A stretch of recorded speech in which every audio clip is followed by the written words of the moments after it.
Yo, what's good already? This is Rocklan here. Welcome back to a brand new video. In this video, I'm going to be teaching you how to edit 3D text and models into your CS2 gameplay or cinematics, things like that, to incorporate into your montages and edits. This is quite a common effect that you'll see in a lot of montages where people want to add things like maybe character models or bullets or 3D text into their cinematics for the introduction or things like that. I'm going to try and keep this as beginner friendly and easy to follow as possible. So in this video, I'm going to cover two methods. So the first is using Blender and the second is using Adobe After Effects. And the reason I'm going to be showing you these two methods is because Blender is free and After Effects is paid. So not everyone's going to want to spend the money on After Effects to pull off an effect like this. And then conversely, a lot of people are familiar with After Effects and find Blender really confusing, so they'd find it easier to do it that way. So without any further ado, let's jump right into this. So the first thing you're going to want to do is record some gameplay. So I'll put a thumbnail on screen where I show you how to record CS2 demos and create cinematics and things like that. I recommend if you're going to pull off an effect like this that you do so using clips that don't have any HUD, as it's awkward to edit around. So whether you want to use HLAE or Source Filmmaker to record your clips, either one will work fine. If anything, I'd recommend using Source Filmmaker more. Either one is fine. It will just depend on which one you use, will depend on how we go about adding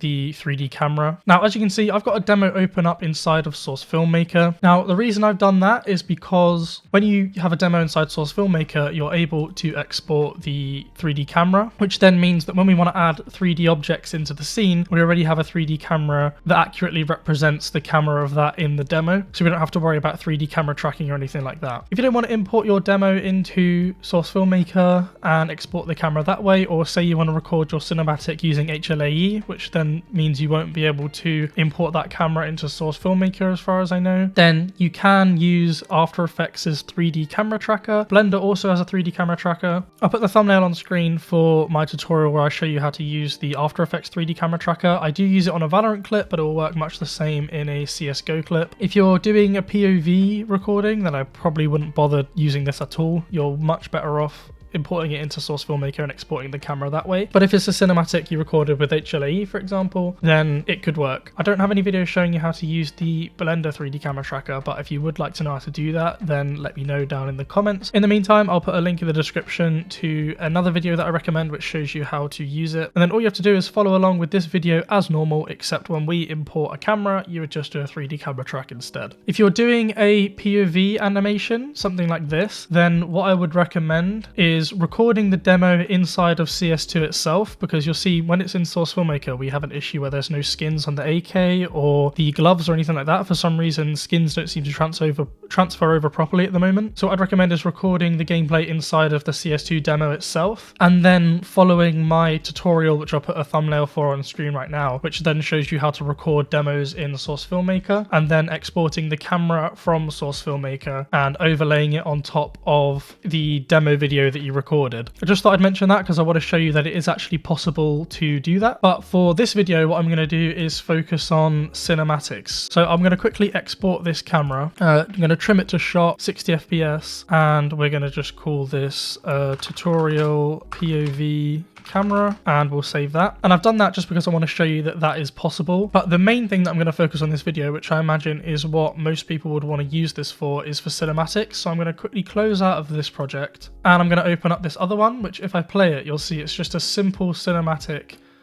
moving through this area on Inferno. Again, if you want to learn how to create cinematics like this, then make sure you follow the tutorial. I'll put the thumbnail on screen right now.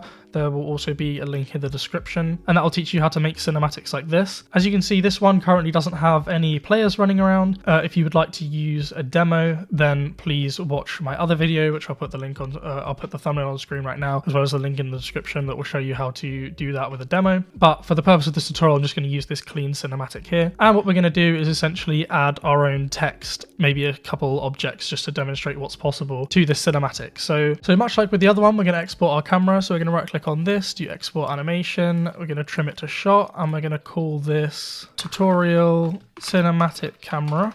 and save that. And then another thing I'd recommend you do is, as you can see, we've got motion blur. So as I scroll through, you see how the edges are all blurred. If we go into the render settings and disable motion blur, we can add that back in post. It's just going to make it easier to match up the objects that we add in the scene to the motion blur that we add later. Otherwise, there'll be a mismatch and it will look really fake. So now we've done that, let's go ahead and render this video out. So we're going to use PNG, separate WAV file. We don't need that because there's no audio. And we're going to just save them here. So let's export this movie. So while that's rendering out, I want to take a second to talk to you about a problem that I and many other editors like me face. And that is finding high quality, recognizable music to use in my montages and edits. Well, lucky for us, that's no longer a problem thanks to this video's sponsor, Licked. Licked is the perfect tool to enhance your YouTube videos by adding popular music tracks. Boasting a massive collection of over 1.3 million popular songs, Licked offers an extensive range for any type of content you want to create. Now you can legally obtain licenses and download music from some of the world's most renowned artists. As content creators on YouTube, we understand the platform's algorithm favours extended watch time, and what better way to keep your audience's attention than with some fantastic, recognisable music, just like the track you're listening to now. Plenty of other massive creators like Mr. Beast, Logan Paul and the Sidemen are already boosting their engagement using Licked. If you don't license your music legally, you're taking a gamble with YouTube's content ID system, and believe me, you don't want to risk having your video flagged. This could result in anything from demonetization and restricted exposure to regional blocks or even a copyright strike against your channel. However, with Licked, these concerns are a thing of the past. So why wait any longer? It's time to take your content to the next level. Click the link at the top of the video description where Licked is offering an exclusive 50% discount off your first mainstream track purchase, along with 14 days free access to their extensive stock music collection. That's right, 50% off your first mainstream track and 14 days free stock music. So grab this opportunity and check out Licked with the link at the top of the video description and elevate your content today. Okay, so as you can see, my cinematic has finished rendering out, so I can skip through all of these frames and you'll see I've got every frame from my cinematic in here. And now we're going to open up Blender. So I'm going to be using Blender 3.6, but you can use whatever version you like. If for whatever reason something that I show you in the video doesn't work the same, then just download Blender 3.6 like I'm using and it should all be fine. And then what we're going to want to do is press A on our keyboard to select everything and then press delete, and then come up to File, Import, and under Source Engine Assets, Source Engine Utils, we're going to import the Valve camera. If you don't have that because you haven't followed my previous tutorials, then come into Add-ons and you're going to click Install and then head down to the description and there will be a link to download this Source.io add-on, so make sure to install that, and then you'll have the option to import a Valve camera. So let's select that, and then I'm going to import my tutorial cinematic camera, so I'm going to import that. I'm going to show you on the cinematic camera quickly now, and then I'll show you how to do it with the POV, just in case you wanted to do that. And as you'll see, we've got a camera, so if we click on this button to go into our camera view, but you'll see it doesn't actually do anything, and the reason for that is because if we scroll out on our timeline, you can see all the keyframes are over here, and that's because we trimmed down our shot from its original size. So let's just drag our keyframes to start on frame 1,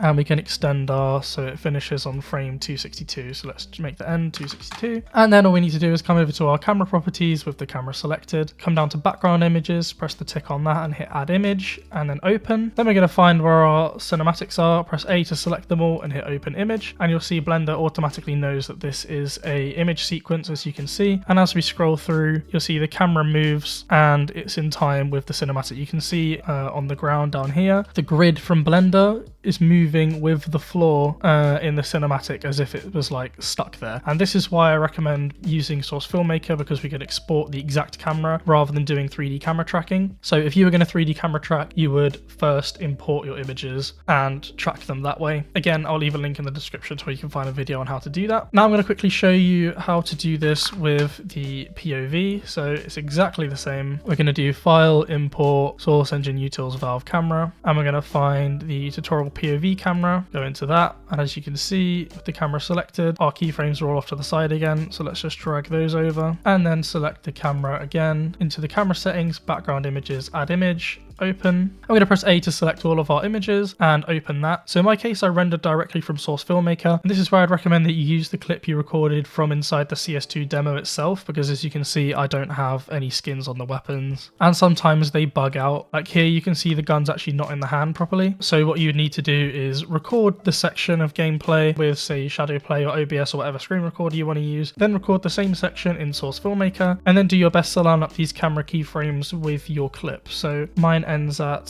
478, so I'm just going to do that. As you can see, much like with the other one, the grid on the floor moves in time with the video, so we can now add things in 3D space. So let's go back to our cinematic. Let's put our 3D cursor on the ground there, and then press Shift A, and we're going to make a new text, and we're going to zoom into that. We're going to rotate it on the X-axis by pressing R, X, and then 90, and that's going to put it upright. Then R, Z, and 180 to flip it around in the direction that we want. Then we're going to press Tab to go into edit mode, and we're going to change this to say whatever we want. So mine's going to be tutorial, and then I'm going to press Tab to come out. Let's change our font to say Arial Black, for example. You can mess around with all these settings over here. So, you know, like the offset, for example, the character spacing. Under the geometry tab, we have the option for extrude. So if we drag that up, you can see that will make our text 3D. So let's just make it a little bit skinnier than that, something like that. And you can add bevel to the text as well, like this, for example. Let's do 0.01 for the moment. And now what we're going to do is move this up into our view. You'll see as I zoom around, I can't really see anything. So if you press N on your keyboard to bring up this option over here, and under view, we can set our N to be like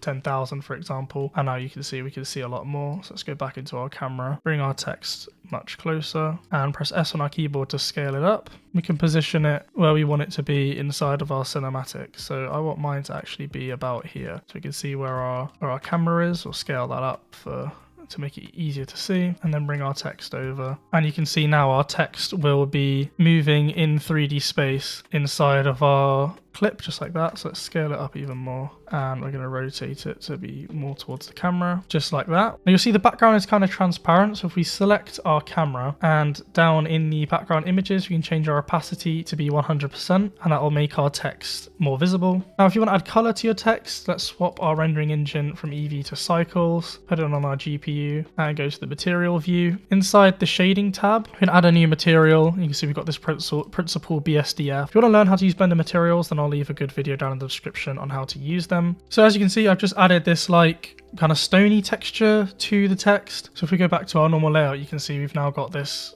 stony texture. But you'll notice if we go into rendered mode, it's really dark. So what we need to do is come into shading, change to world, and let's just add a HDRI. Again, I've covered how to do this loads of times in my tutorials. As you can see, when the text is lit with an HDRI, it looks a lot more like it should be part of the scene. The only issue is obviously there's this shadow coming across the scene, as you can see on the map. So what I've done is created this plane, as you can see. So if I make that visible, you'll see I've got a plane up here, which I've actually made invisible to the camera by coming into the object properties and disabling ray visibility to camera. That way it will only cast a shadow, and we can move it across a little bit to try and make it line up a bit better. But yeah, now it looks like it's much more a part of the scene with some more correct lighting. Another thing we can do is add 3D objects. So if I come to File, Append, and I'm going to grab this AK from before, which I used in a previous tutorial. If you want to learn how to do this, then have a look at the description, and I'll put a link to the video where I explain how to import CS2 objects into Blender. The thumbnail will be on screen as well. As you can see, if we bring it closer, let's make it a bit bigger and rotate it. You see we can add it to our scene as well, which once rendered looks like this. You can see it's also impacted by the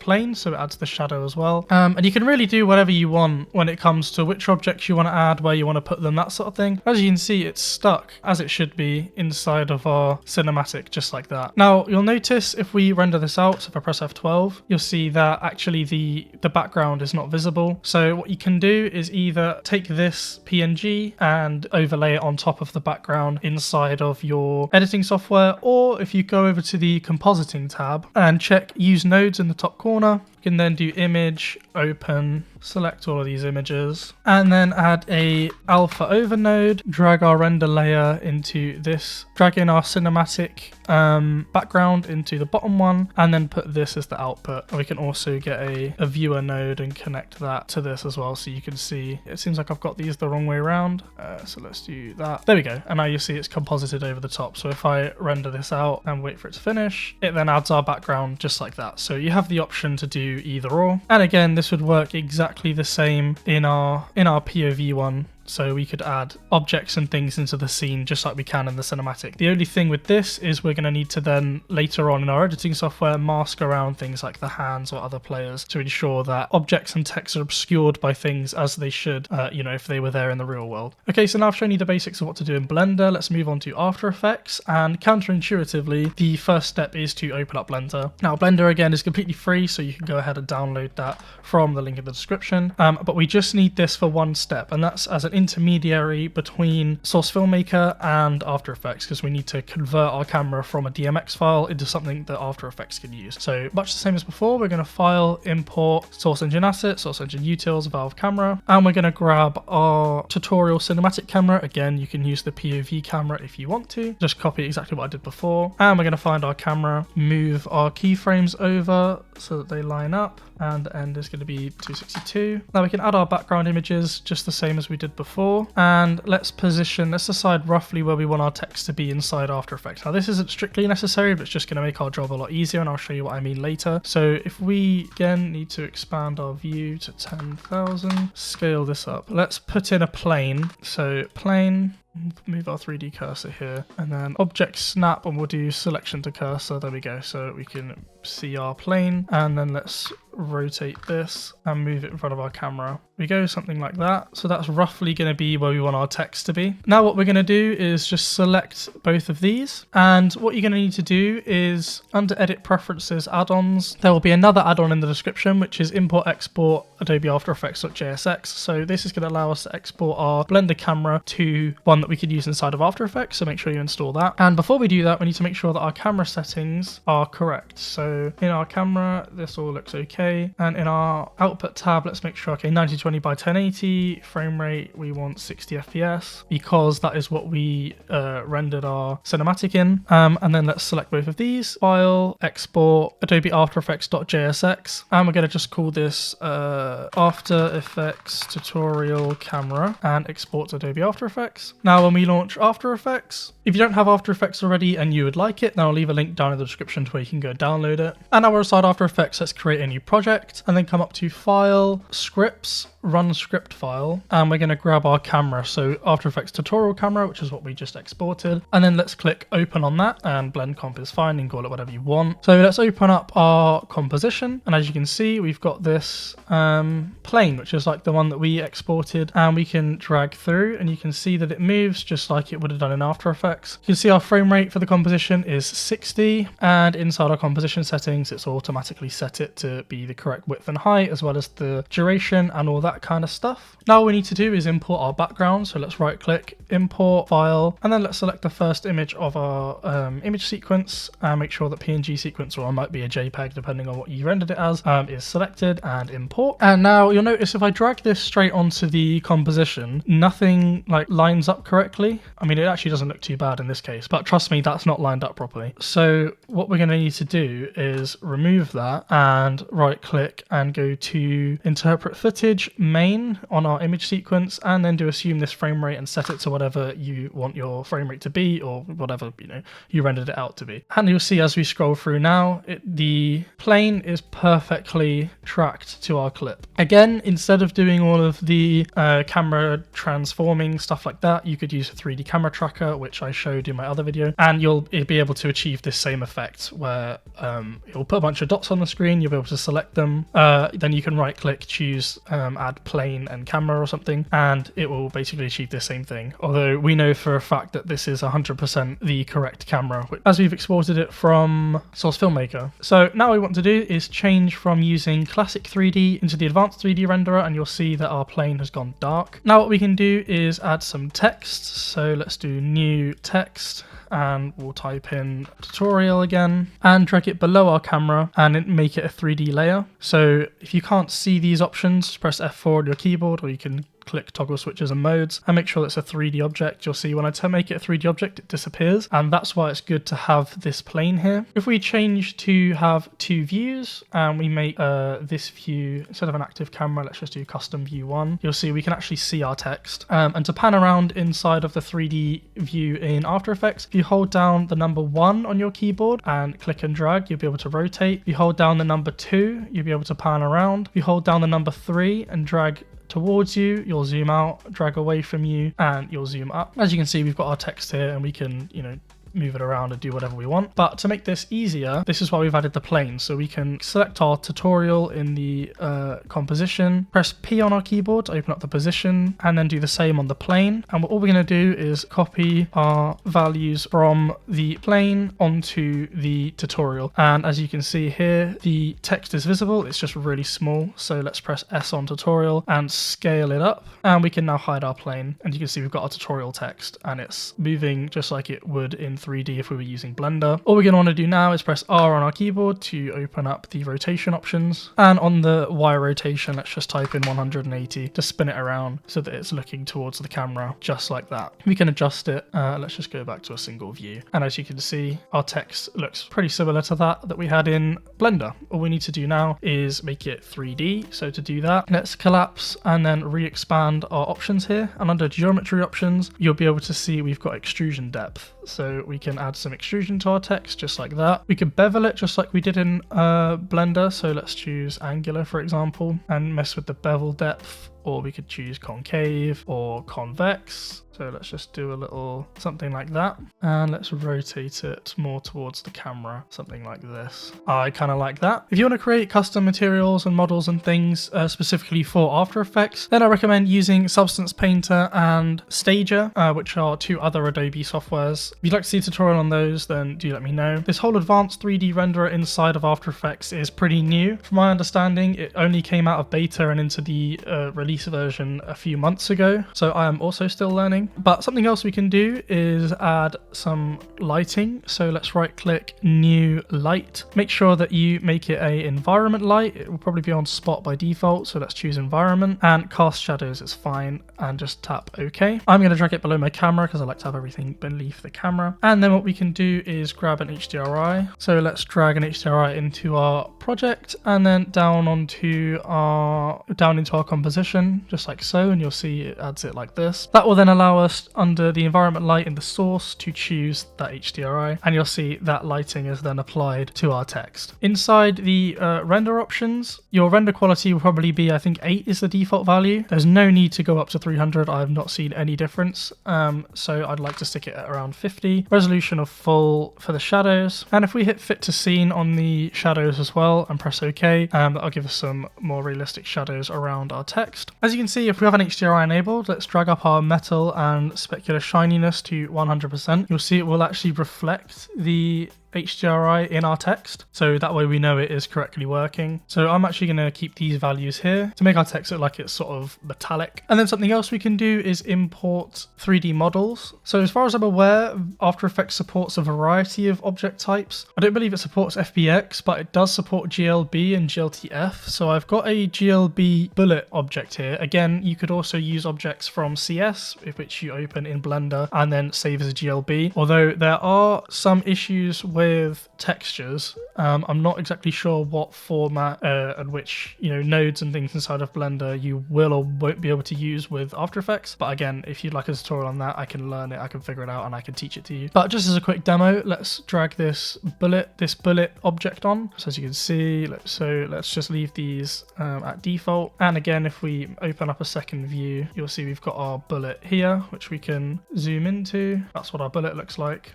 So much like we did with the text, let's move our bullet to be with everything else. So let's just copy our location over, just like that. Select our bullet and let's scale it up. And then we can use the gizmos like you would in Blender to position it. And as you can see, we've got our bullet here, and we press Control D to duplicate, and then let's put another one, over here, for example, something like that. Again, this looks terrible, but for the sake of the tutorial, you can get the idea of what I'm going for. And yeah, now if we go through, you'll see we've perfectly tracked our objects in 3D space. In my previous tutorial where I covered 3D text and stuff, I taught you how to use the Element 3D plugin. So if you'd rather use that, and I also supply you with a bunch of materials and things like that, then you can also do that. Although I'm not sure if that's compatible with Adobe's advanced renderer, as I believe that bundles its own renderer in. But it does work with the Adobe 3D camera, so you'll be able to import the one from Blender or 3D camera track your own or whatever. Now, as you can see, here is one that I had a little go at earlier. So this is using a POV animation inside of After Effects. tracks. As you can see, these